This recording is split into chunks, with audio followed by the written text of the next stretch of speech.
We're back, the Seven Rivers Racing Show here in KQEG. I'm Dan Dyker along with Al Losi. Our driver interview of the week. You gotta love him or you gotta hate him. It's going to be your decision after we saw what happened a couple of times last year. Matter of fact, since I've been at the track, I think there's more of a Kyle Busch kind of a thing happening here with our guest. He drives the always ready mix 82 Quick Trip NASCAR late model, Jay Herbst. Jay, welcome to the program. Hey guys, thanks. Hi Jay. Thanks for having me. This is great. Anytime that there's a show like this that's going to promote our sport, I'm all for it. Well, I've known you now going on 6 seasons here at the La Crosse Fairgrounds Speedway. We've gotten to talk a little bit more over the years that I got more comfortable with the drivers. You're usually in the same area of the track, so when I'm down here at 3 on a Saturday, I can come right to you. I can talk to your dad. I can talk to the other crew members down there. Even got to the point last year where I'm doing my pre-race driver interviews on the track, and I was wearing my Reebok pumps, and thanks to Jay and Brad Powell, they inflated them to about 40. So I was doing good that night. How's the off-season been? I know we asked Bill the same thing last week. The snow's going to start melting here. You guys are in the shop on a constant basis, and sooner or later, you're going to start going racing. Yeah, we are. And I'm excited for it. My team's pumped up. We had a phenomenal year last year, and I can't take anything away from what we accomplished and what we were able to do, and the guys they're excited. We have one car done, and one car's about halfway done, so yeah, I am. I'm ready to climb back behind the wheel now that the Cup boys have started their regular seasons. I'm ready. Jay was the 2009 champ at the La Crosse Fairgrounds Speedway. Try to repeat last year. In all the years I've been there, you were one of 4 drivers that made that one of the most exciting seasons I've seen in the past 6 seasons. That point race came down to the very last night. It did. It came down to, I think it was 1 point is where the points ended up being for the spread. If I could have got one more position on the track, Sean and I would have swapped final places in points. It was. For the fans at home, that had to have been the stellar points race of the year, right, anywhere, in my opinion. And it was. It was exciting, and it was tooth and nail right down to the wire and to the last lap. As a fan standpoint, you couldn't ask for anything better. And then if you look at the upcoming racing season now, you're firmly embedded. Carlson's firmly embedded. Sean Paff's can be firmly embedded. Mike Kenneke now has an entire full race season under his belt. Jay Sauter's got an entire race season under his belt. Brent Kirchner. You're looking at 6, 7, 8, 9 guys that I see that could take this next race season right down to the last wire again. Yeah, very much so. It is, and I welcome the competition openly, because the better the competition you can have, the better you become as a driver and as teams as a whole. Your whole group clicks better, you strive to do things better, and it makes yourselves better. And when your competition level is as high as what we have at La Crosse, it raises the bar every year. Do you find that when you do have a really close race, a little bumping, that your team actually gets closer, you leave the racetrack with a little bit of irritation in you, and you really want to come back that next week as a team to really work harder to get to the front? Yeah, you do. There were some nights this year where we finished second in the feature, and we know and we realized that we had the fastest car in the track, and we were catching the leader big time, but it just fuels the passion a little more. It keeps the team and the morale pumped up, and it just, and if you have a little altercation, you think, yep, I'll come back next week and it'll be better.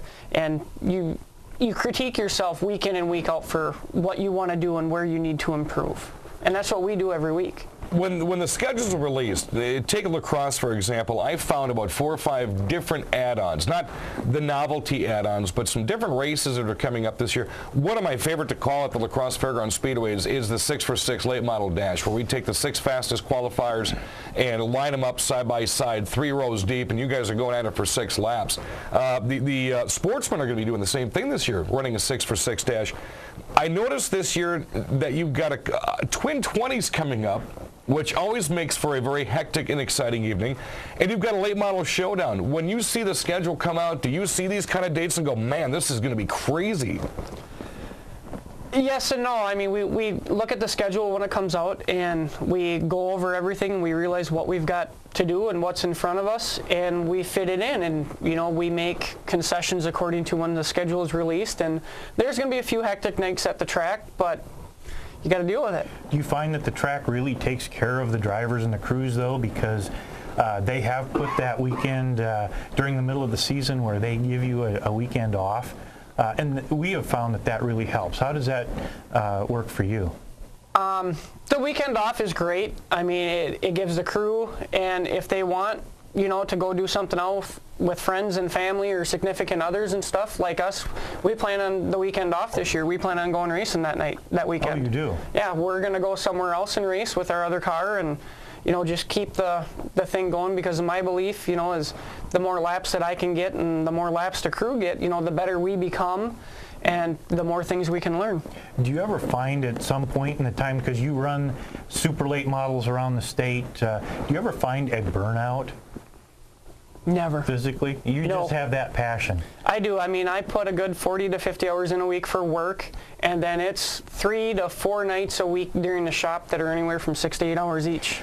I want everybody to know out there that this is actually something that most drivers have, whether you're a late model driver or if you're a Hornet driver. There's a passion with these guys that they just love racing, and even when they're given a night off, they go racing, whether it's at the racetrack or they'll go to a race just to sit and watch a race at Chicagoland or something like that. It's almost like a disease. One more quick one we're going to throw you, Jay, before we start getting into the guts of your late model.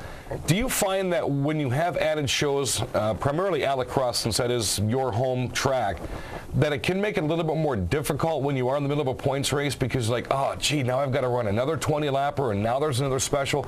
The fans love seeing the extra add-ons, but does it make it harder for a driver that knows he's going to be in the points hunt to deal with these extra races added on? Yeah, it does. It adds another level of excitement to it for the drivers, the crews, and the fans. It does. Don't get me wrong. It's a little added stress because, you're kind of worried that, you hope everybody has the same mentality and attitude towards it. That is, let's get through the first 20, and, let's go 20 green flag laps and keep it fun and safe and have everybody come off the track. And then let's really have at it in the second 20 lap feature. That's the most you can hope for. He blew 2 of them up last year on the same night. We're going to come back and talk to Jay about that in a little bit. He drives the Always Ready Mix 82. You're going to see him run another full schedule at the La Crosse Fairgrounds Speedway. Won the championship in 09. Top 3 last year, and his sights are set on another checkered flag win and the big trophy at the end of the season. We're going to go deep inside Jay Herbst, not only 1 but 2 late model cars on our tech segment coming up after this on the KQEG 7 Rivers Racing Show.